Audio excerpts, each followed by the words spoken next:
banking and insurance. Insurance is about taking care of risks. Now, insurance regulation, Terry, which passions you, is one thing that we shall definitely agree on. It is not sexy. It is very, very difficult. I remember that when we had discussion about Solvency II, at the highest political level, I could keep the attention for about 2 minutes. And then my commissioner would say, Karel, do we really need to discuss this? Because it's so difficult to talk about insurance because it tends to get very, very technical. And one of the issues that I've learned in regulation, because I spent most of my life in regulation is very difficult. And when you are a regulator, at whichever level, you always feel lonesome because you're never right. All the time people will say you do too much, you do too little, you do it wrong. So you feel lonesome. There's nobody that you can go to and say, how should I do that? So that is something very difficult in regulation, to find the right balance. In insurance, the complexity of the insurance industry makes it sometimes very difficult to develop good regulation because people lose themselves very quickly in actuarial matters. And I've seen that many times people come to me and they start to talk about very complicated issues. And I ask them, can you just tell me in 5 words, what's the key issue? What's the message you want to bring to me? And that is very important. Now, Terry, you said you worked in a state-based regime in the United States. I've worked in a state-based regime in the European Union, but what I've seen over the years, I've seen not only the European Union grow, including Poland 10 years ago. Congratulations for your anniversary. But what I've seen also in Europe is this cooperation between the supervisors, because in the former days in the Solvency I regime, the law was very important. The role of the supervisors was not recognized as that important, and that has changed in Europe. And it started with SEOPS, and then SEOPS became EIOPA.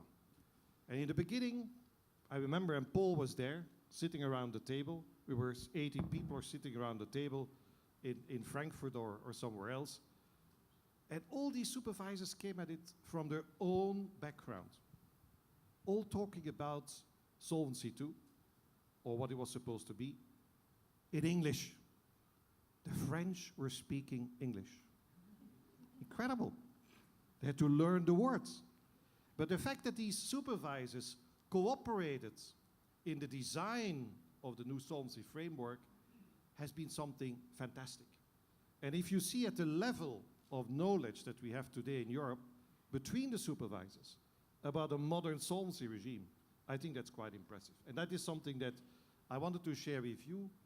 This importance of the growth from a purely national perspective to what we call now in Europe a single European rule book, which will allow the Polish supervisor to talk to the Italian supervisor, and actually they understand each other because they talk about the same things.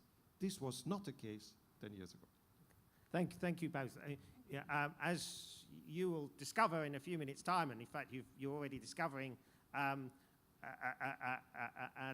two speakers have a lot in common and a lot that's different.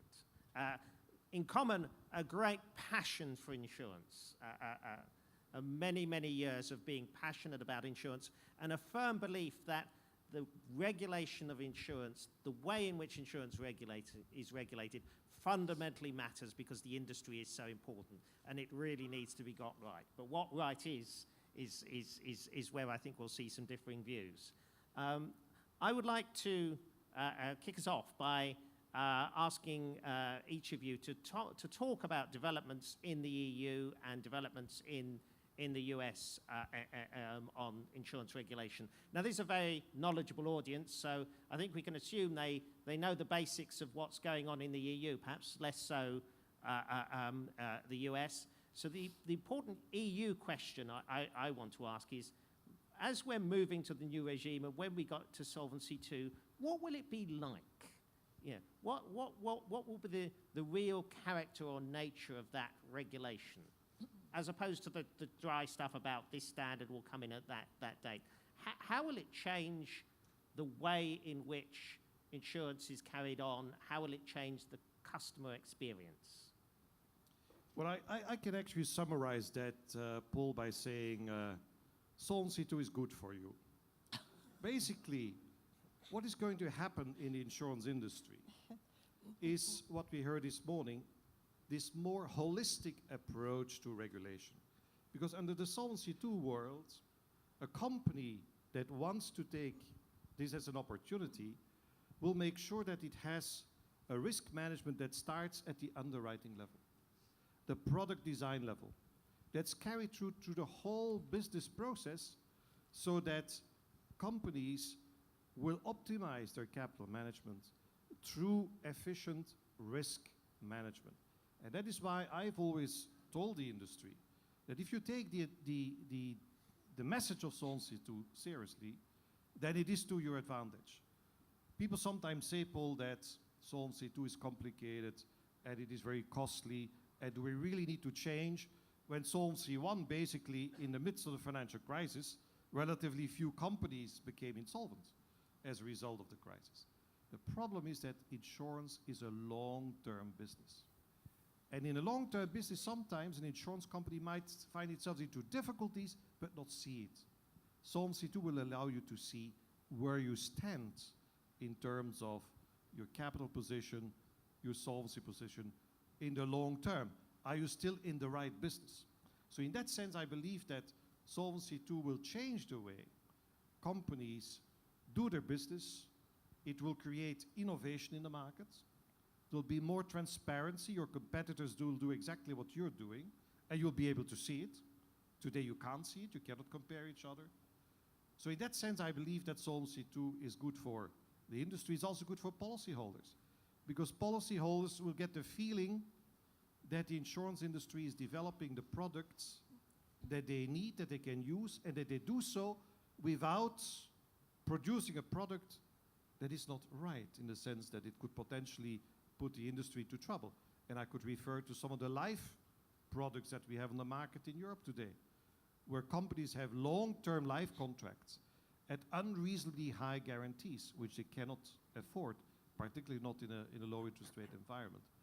I think that Solvency II is good for the policyholders, it's good for the industry, it's also good for the stakeholders, because through the fact that it will create a better risk management, a better governance of the industry, it will contribute to the sustainability of the insurance sector.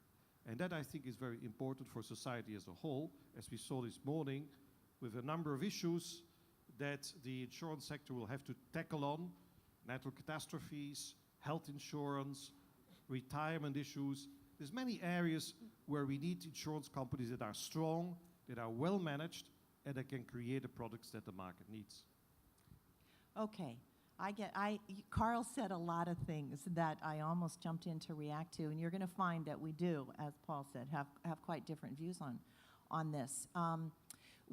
If we go at it, just know we've done this before and we're good friends. So don't take anything by what may seem like some...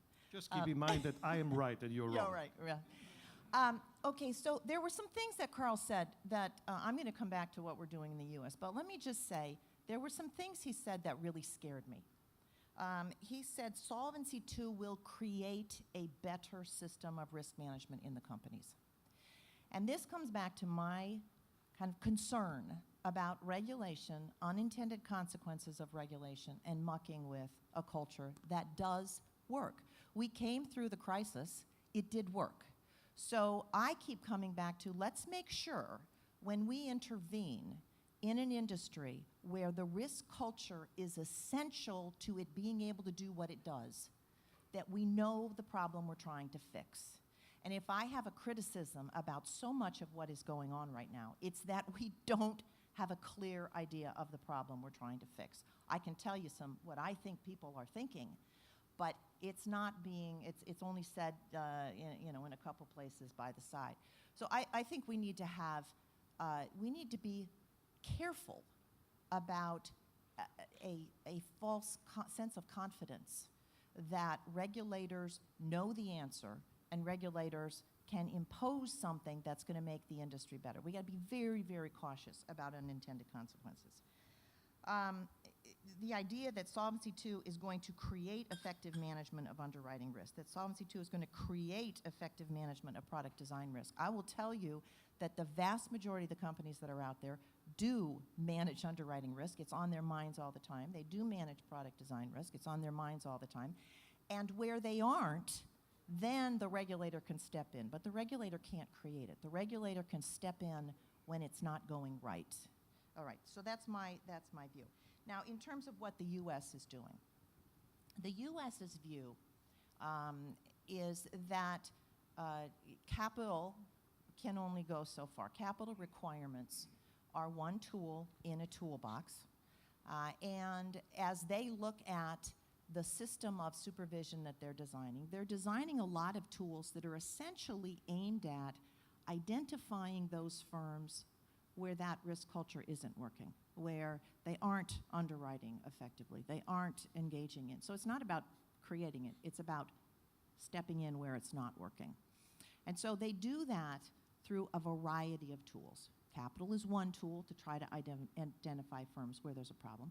Examinations, regular examinations that go in and actually look at underwriting policies and procedures, what's going on, that's another one. Robust financial analysis. We collect extensive amounts of data, and looking at that data to find outliers where companies seem to be behaving unusually, that's another one.